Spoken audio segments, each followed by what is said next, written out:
আসলে বন্ধুত্বের কোনো ধর্ম হয় না, কিন্তু বন্ধুত্বের টানে আমি প্রথমবারের মতো একজন হিন্দু বন্ধুর বিয়েতে যোগ দিলাম। গত শুক্রবার আমাদের সহকর্মী স্বদেশ দা আমাদের তার বিয়ে দাওয়াত দিল।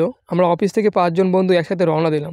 পথ চলাটা দারুণ ছিল, যদিও আমি ভিডিও করতে পারিনি। তবে ওর বাড়িতে পৌঁছানোর পর বিয়ের প্রতিটি মুহূর্ত ধরে রাখার চেষ্টা করেছি। প্রথমে ওর বাড়িতে গিয়ে দেখি গায়ে হলুদ চলছে।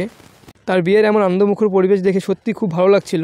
সবাই হাসি ঠাট্টা করছিল, নাচছিল, হলুদের রঙে রঙিন হচ্ছিল।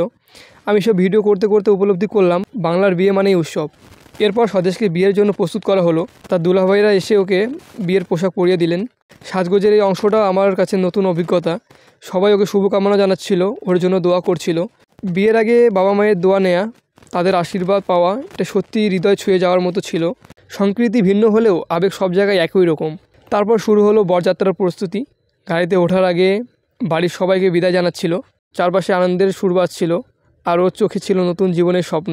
শ্বশুরবাড়িতে পৌঁছানোর পর দেখি আরেক ধরনের আনন্দময় পরিবেশ। গেট ভরা নাচানাচি, টাকা পয়সার লেনদেন, সব মিলিয়ে দারুণ একটা অভিজ্ঞতা।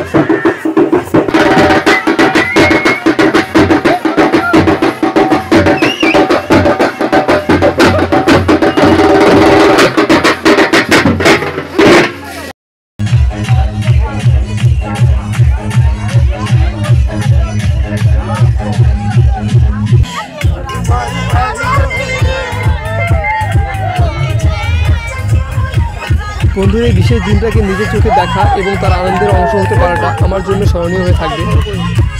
স্বদেশ ও তার নতুন জীবনের জন্য রইল শুভকামনা।